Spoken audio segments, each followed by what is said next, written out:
오늘은 그 밤 아버지가 준비한 어린 양이라는 제목으로 함께 말씀을 나누고자 합니다. 특별히 오늘 이 말씀은 남자 성도님들은 주의 깊게 잘 들어주시면 되겠습니다. 우리 서우진 집사님 그리고 우리 주성이도 마찬가지고요. 그리고 우리 임준혁 청년도 마찬가지입니다. 이게 이제 결혼한 이제 남편 그리고 아버지가 이제 주된 포커스가 맞춰져 있고, 특별히 이것을 통해서 하나님 아버지에 대해서 좀 생각해야 됩니다. 그리고 여기서 남편이 아직 믿지 않거나 가족들이 믿지 않는 성도님들의 경우에는 본인이 이 직무를 가져가는 것이며, 뿐만 아니라 이와 같은 모습으로서 남편이 잘 세워질 수 있도록도 반드시 기도해야 할 것입니다. 모든 부모는 자녀가 좋은 환경에서 별 어려움 없이 살아가길 바랍니다. 특별히 어려운 환경에서 자란 부모일수록 내 자녀만큼은 고생을 겪지 않길 바라는 마음이 클 것입니다. 자녀가 좋은 것을 누리며 꽃길을 걷길 바라는 마음입니다. 하지만 세상이 녹록지 않다는 걸 알기에 어려운 상황을 만나더라도 이를 잘 극복하는 사람으로 자라길 바랍니다. 이런 배경 속에서 부모는 자녀를 양육할 때 두 가지 태도를 보입니다. 첫 번째는 자녀가 겪을 어려움을 부모가 대신 막아주고 가능한 한 편안한 길을 마련해 주려는 양육입니다. 두 번째는 자녀가 어려움 속에서도 견디고 이겨내며 스스로 길을 개척할 수 있도록 돕는 양육입니다. 전자는 보호 중심 양육이며 후자는 회복 탄력성 중심 양육이라고 할 수 있습니다. 보호 중심 양육을 하는 부모는 자녀가 고통받는 모습을 견디는 걸 어려워합니다. 이는 부모의 불안, 완벽주의, 통제 성향에서 비롯되기도 합니다. 이들은 자녀가 실패하거나 다치는 것을 자신의 책임으로 여기며 사전에 모든 위험 요소를 차단하려고 합니다. 그러나 이렇게 자란 자녀는 도전 기회가 부족하고 자율성과 문제 해결 능력이 낮을 수 있습니다. 또 새로운 환경에 대한 경험이 부족해 작은 실패에도 큰 불안을 느끼며 실패 자체를 두려워하여 쉽게 무너지고 위기 상황을 잘 대처하지 못할 수도 있습니다. 반면 회복 탄력성 중심 양육은 자녀가 문제 해결을 하며 성장할 수 있다는 믿음을 바탕에 두고 있습니다. 부모는 자녀의 실패와 좌절에 과도하게 개입하지 않고 정서적 거리를 두며 지켜보기도 합니다. 이를 통해 자립심을 키우고 실패를 통해 회복을 경험하게 합니다.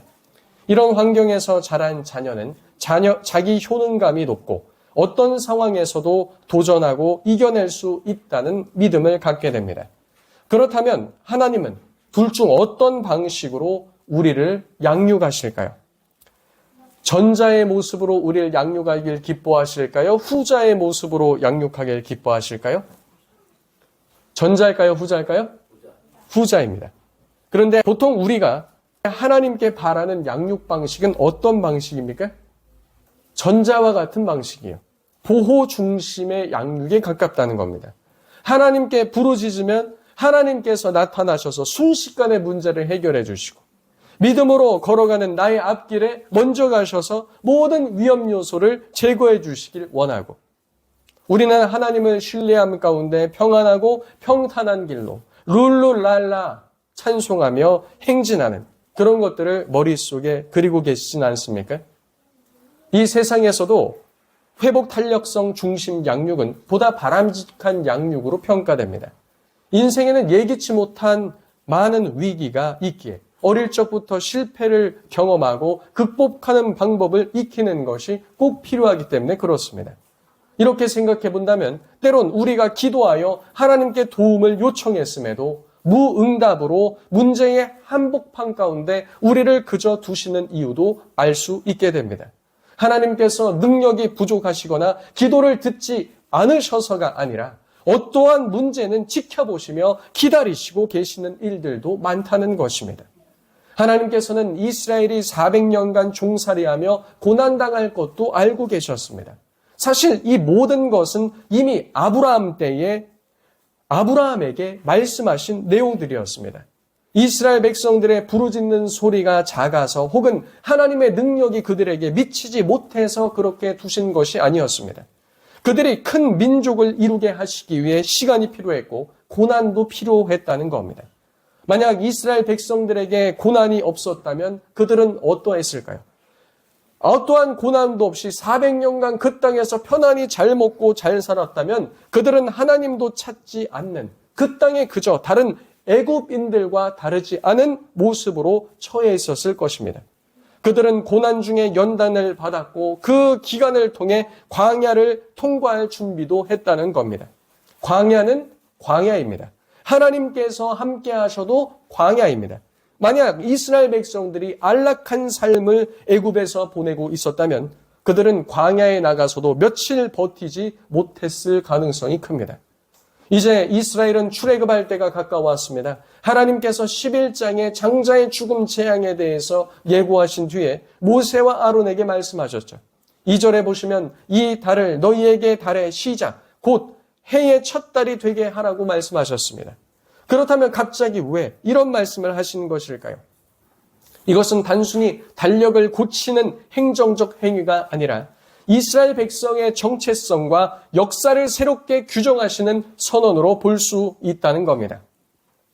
이 출애굽 사건을 기준으로 새로운 구속의 역사의 시작점이 되었음을 의미하는 것입니다.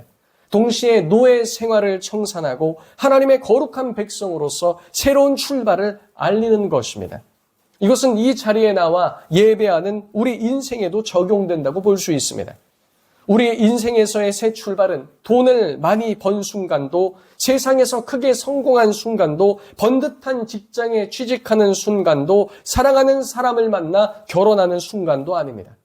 우리를 구원하시는 하나님을 알고 그분으로 말미암아 새 사람을 입은, 즉 거듭난 이후부터 진짜 여정이 시작된다는 것을 알 수 있는 대목입니다.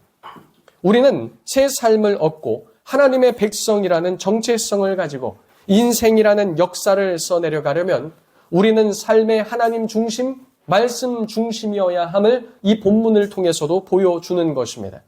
이 마지막 재앙을 통과하여 살아남기 위해선 하나님께서 이들 중에 함께 계심과 동시에 그 말씀에 따라 순종하는 자들의 순종이 있어야 했기 때문입니다. 그들이 그저 하나님의 백성이고 지금 구원의 현장이 일어난다고 해서 하나님께서 다 하시겠지, 나는 이 공동체 안에 있으니까 아무것도 안 해도 되겠다, 그런 것이 아니었다는 겁니다.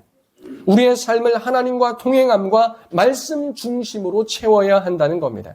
우리가 믿는 자라고 해도 하나님 중심, 말씀 중심으로 세우지 않은 영역들은 황폐해 간다는 것을 쉽게 발견할 수 있습니다.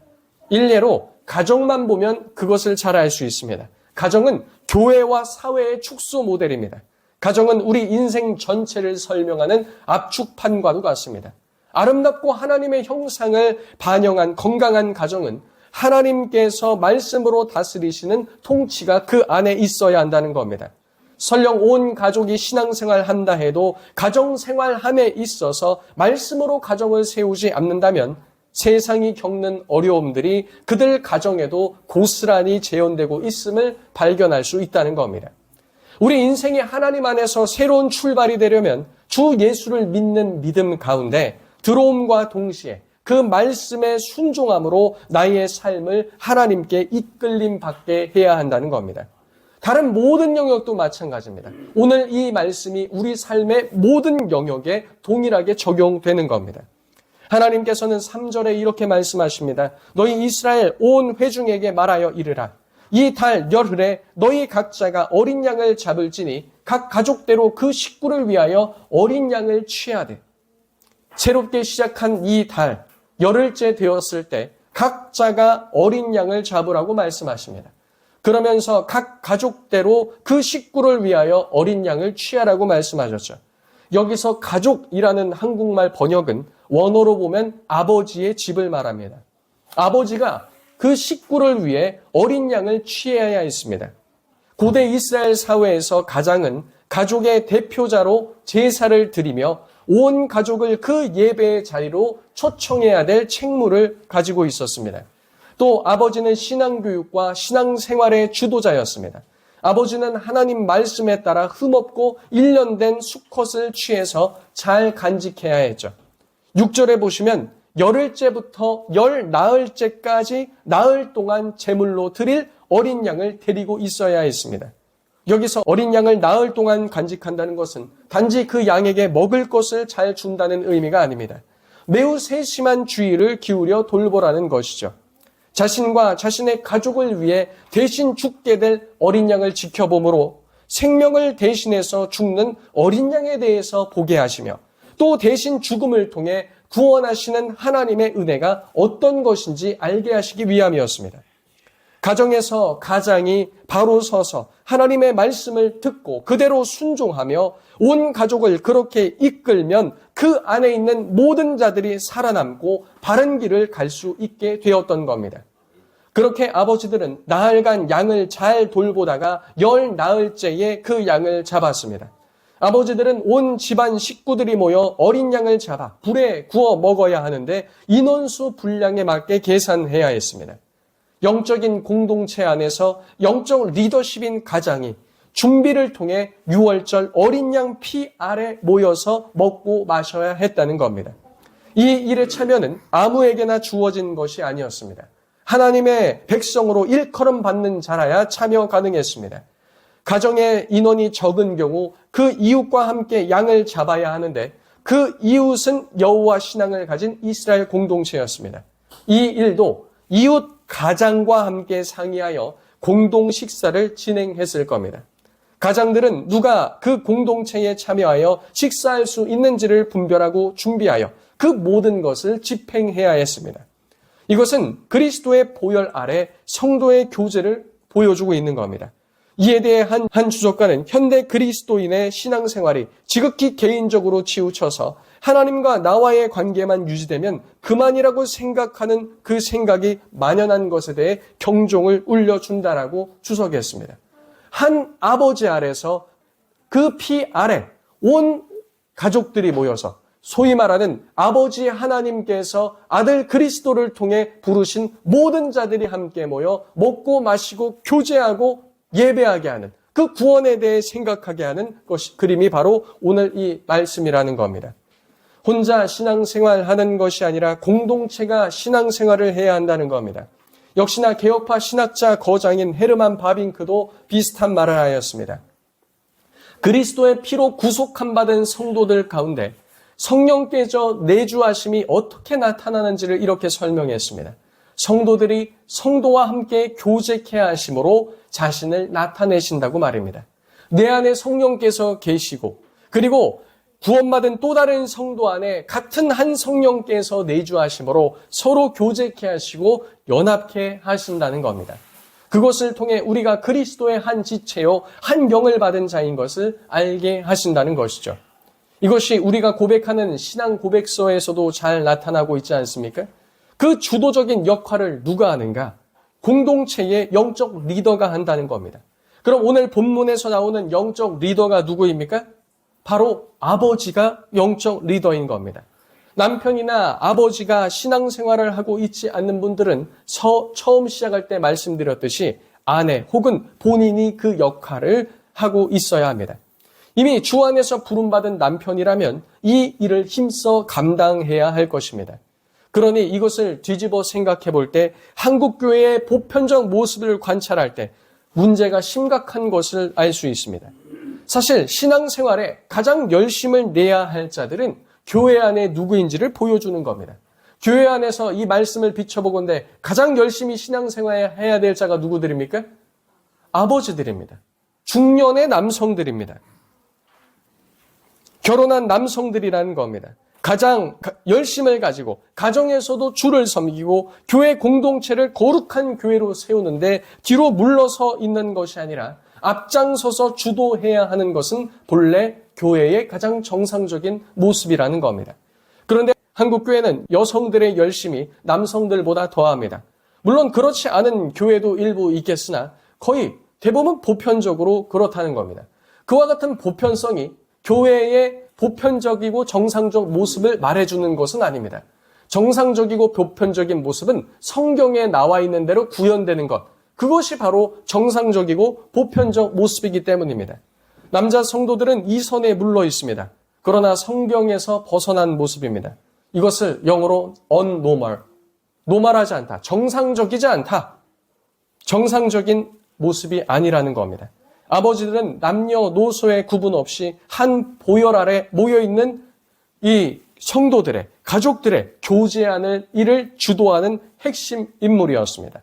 아버지들은 7절과 같이 어린 양을 자기 손으로 잡고 그 피를 담아가지고 말씀에 따라 집 문 밖으로 나가 그 집의 문설주와 임방에 그 피를 발라야 했습니다.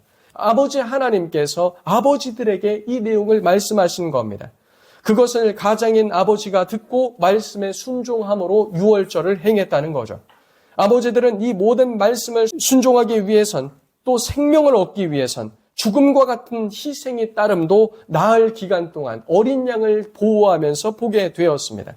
오늘날도 가정과 자녀들을 먹여 살리기 위해 불철주야 애쓰는 대한민국의 모든 아버지들과 남편들은 참 자랑스럽습니다. 참 감사합니다. 다만 아버지들이 육신적으로만 가족들을 먹이는 것에 집중한다면 더 중요한 영적으로 먹이는 일에 소홀할 수 있다는 겁니다. 육신적으로는 자녀들이 살이 쪄가도 영적으로는 생기 없이 메말라 간다면 너무나도 더 큰 것을 놓치고 있는 셈입니다. 아버지들은 어린 양의 피로 문설주와 임방에 바른 후에 말씀에 따라 채비를 해야 했습니다. 그 피를 발라서 끝이 아닙니다. 11절과 같이 아버지 주도로 온 가족들이 허리에 띠를 띠고 그리고 발에 신을 신고 손에 지팡이를 잡고 식사에 참여할 준비 및 떠날 채비를 해야 했습니다. 이 고대 이스라엘에서 신발 신고 집에서 이렇게 밥을 먹지 않습니다. 근데 이때는 그렇게 했어야 한다는 거예요. 왜 그렇습니까? 우리도 집에서 이사할 때 집 정리하죠. 그때 어떻게 합니까? 어떻게 하죠? 그냥 신발 신고 막 돌아다녀요. 왜 그렇습니까? 떠날 집이라서 그런 겁니다. 지금 그 모습을 아버지 주도로 온 가족이 하고 있는 겁니다. 이어 아버지들은 그날 밤에 고기를 불에 구워 먹게 해야 했습니다. 구워 먹는 것은 먹는 방법 중에 가장 빠른 것이었습니다. 삶아서 먹거나 기타 다른 조리가 허용되지 않았습니다. 또 무교병과 쓴 나물을 곁들여 먹어야 했습니다. 무교병은 발효되지 않은 빵을 말합니다. 보통 고대인들이 빵을 먹을 때는 발효된 빵을 먹습니다. 빵이 발효되는 데는 짧게는 4시간, 보통은 6에서 8시간 정도 걸렸습니다. 발효된 빵은 맛있으나 무교병은 딱딱하고 얇으며 맛은 거의 나지 않는 밋밋한 것이었습니다. 발효빵을 만드는 데는 오랜 시간이 걸렸지만 무교병은 빠르게 만들 수 있었습니다. 하나님께서 이스라엘에게 무교병을 만들어 먹으라고 말씀하신 것은 이스라엘은 그날 밤에 구원하시는 하나님을 기념하기 위해서였습니다. 이것은 사람의 계획에 의해서 이루어진 것이 아니라 신속하게 하나님의 전적인 인도하심에 따라 그 모든 일이 일어남을 보이기 위함이었습니다. 그리고 신속한 일에 발맞추어 순종하며 나가는 것은 누구의 주도적인 몫이었습니까? 아버지들의 주도적인 몫이었다는 겁니다. 거기에 쓴나물을 곁들여서 먹는다는 것은 고난을 상징하고 있었습니다. 이것은 지난날 애굽에서의 고난을 가리킨다고도 말할 수 있습니다. 대체적으로 주석가들은 애굽에서의 고난을 가리킨다 이렇게 말합니다. 그러나 저는 거기서 더 나아가 장차 이 믿음의 여정 안에서 걷는 모든 길이 고난길임을 상징한다고도 생각합니다. 대속과 구원의 시작은 이것으로 끝나는 것이 아니라 아버지를 필두로 하여 온 가족이 이제 믿음으로 먼 여행을 시작하기 때문에 그렇습니다. 이스라엘 백성들은 유월절을 이렇게 준비함으로 언제든지 하나님 명령에 순종하여 출애굽할 준비가 되었다는 것을 보여야 했습니다. 유월절의 식사는 배를 채우기 위한 것이 아니라 하나님의 구원을 기억하여 참여하기 위한 것이었습니다. 이 거룩한 고기를 불에 구워 먹고 아침까지 남겨두지 말아야 했으며 남은 것은 불살라야 했습니다. 이처럼 유월절에 먹는 음식에는 3가지 뜻이 있었습니다. 첫 번째는 대속이며, 두 번째는 고난이며, 세 번째는 온 가족이 함께 또는 가족을 넘어 그 대속 아래 모인 자들이 함께 교제하고 먹는 것을 의미합니다. 하나님께서는 12절과 같이 애굽 땅에 있는 전체를 치실 것을 계획하셨고 이스라엘 백성들은 여전히 그들 중에 살고 있었습니다. 하나님께서 그렇게 그 땅을 치실 때에 그 문설주와 임방에 바른 피가 너희를 위한 표적이 될 것이라고 말씀하셨습니다. 그리고 그것을 볼 때 그 재앙이 넘어가리니 너희에게 내려 멸하지 않을 것도 말씀하셨죠. 이스라엘 백성들은 이것을 절기로 삼아 영원한 규례로 대대로 지켜야 했습니다. 이번만 모면하기 위한 것이 아니었습니다. 곧 10번째 재앙이 닥칠 것이었습니다. 하나님께서는 지난 10가지 재앙 중 이스라엘 백성들에겐 첫 번째에서 세 번째 재앙까지는 함께 겪게 하셨습니다. 이후 재앙들은 구별하여 재앙이 미치지 않게 하셨지만 이는 믿는 성도들로 하여금 보호하심으로 그 환경들을 무난히 견디며 통과하게 하신다는 것을 말해주고 있는 겁니다. 하나님께서 애굽을 심판하실 때 이스라엘을 끄집어 내신 후에 애굽을 심판하신 것이 아닙니다. 첫 번째에서 세 번째까지는 누구도 함께하게 하셨고 이스라엘도 함께 고난을 받게 하셨고 그리고 네 번째부터 아홉 번째까지는요 이스라엘을 구별해서 보호하시긴 했으나 그 애굽 땅이 심판받을 때 누구도 거기 있었습니까? 이스라엘도 그들 중에 있었다는 겁니다. 그 문제 앞에 직면하여 이스라엘은 하나님의 능력을 보았습니다. 하나님의 능력을 보게 하시기 위해 그곳 가운데 두셨다는 겁니다. 그리고 이러한 패턴은 성경의 여러 곳에서도 등장합니다. 이후에 출애굽한 이스라엘 백성들은 14장에 가보면 홍해 앞에 진을 치게 되죠. 그때 뒤따라 추격하던 자들이 누구입니까? 애굽의 군대들이었습니다. 그리고 앞은 무엇이 가로막고 있죠? 홍해 바다가 가로막고 있었습니다. 그 사이에 이스라엘 백성은 이러지도 못하고 저러지도 못하는 그 한가운데 직면하게 되었죠. 그거 누가 그렇게 하신 겁니까? 하나님이 그렇게 하신 겁니다. 이때 이스라엘 백성들이 한 것이 있습니다. 무엇이었죠? 하나님을 향한 원망이었습니다. 모세는 하나님을 향하고 주의 말씀에 귀를 기울였습니다. 결국 하나님께서는 홍해를 가르심을 통해 애굽에겐 심판을, 이스라엘에게는 더 큰 구원이 무엇인지를 그 자리에서 보이셨던 겁니다. 여호수아 3장에서도 비슷한 장면이 나옵니다. 하나님은 이스라엘 백성들로 하여금 가나안을 바로 목전에 두고 용솟음 치는 큰 물살이 흐르는 요단강 앞에 일부러 3일 동안 머물게 하십니다. 무엇을 보라고요? 무엇을 보라고요? 앞에 있는 그 요단강 똑바로 쳐다보라고요. 도착한 직후 바로 건너게 하시는 것이 아니라 그들의 눈과 귀로서 용솟음 치고 회오리 치고 있는 그와 같은 큰 요단강 물을 직시하게 하셨습니다.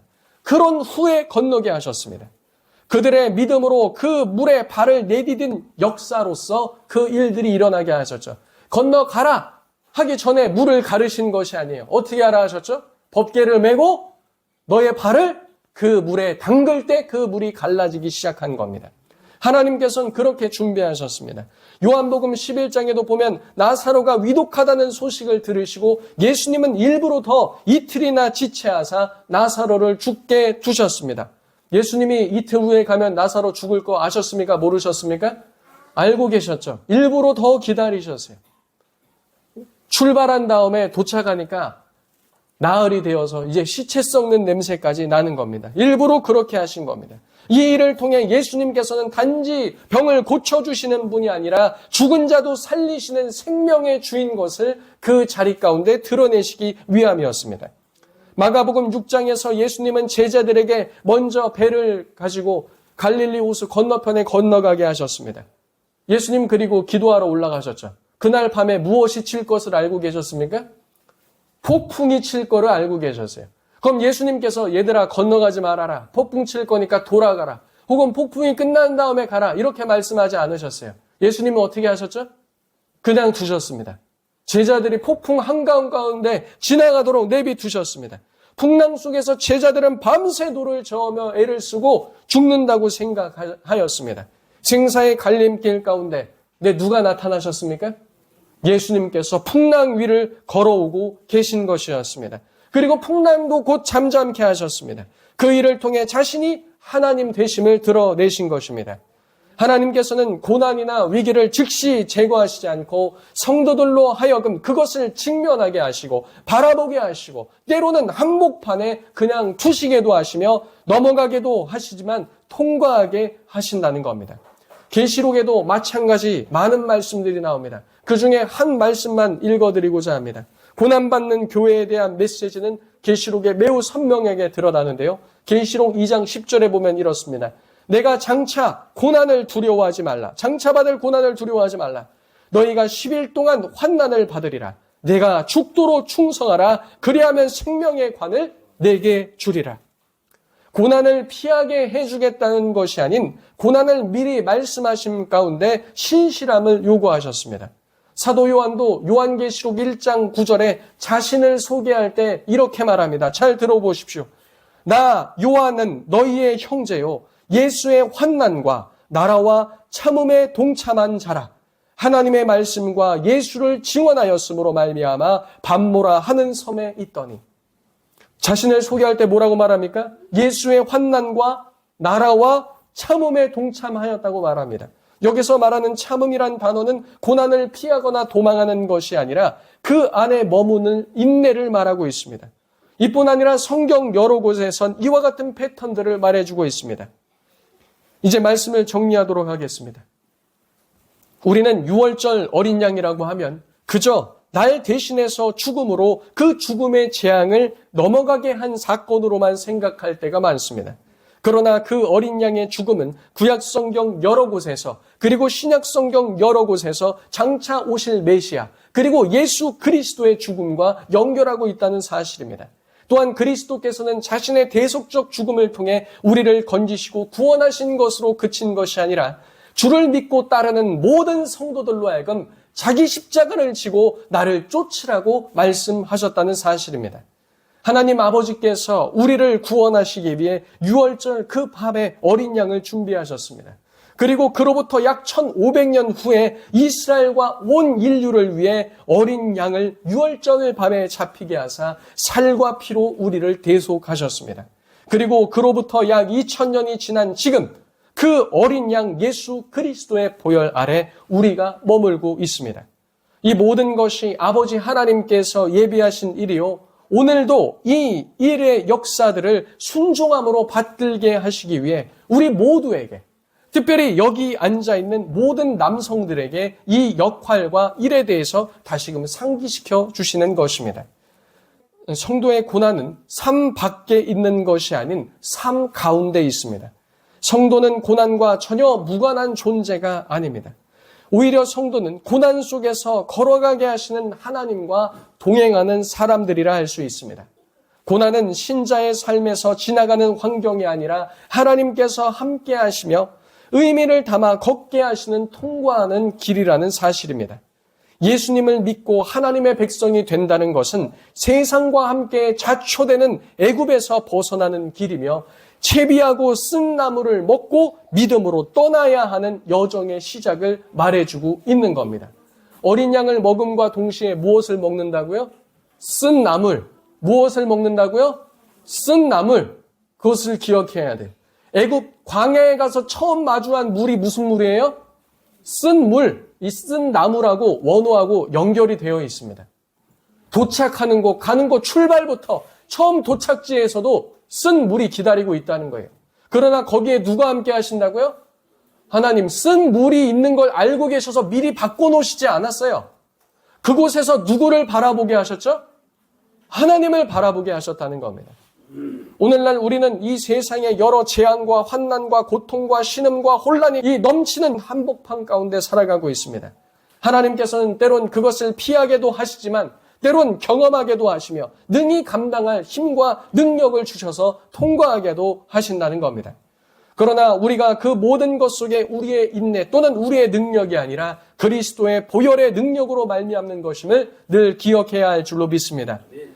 이스라엘은 애굽을 나왔지만 곧장 가나안 땅에 들어가지 않았습니다. 신자의 삶도 마찬가지입니다. 구원을 받은 즉시 천국으로 들어가는 것이 아닙니다.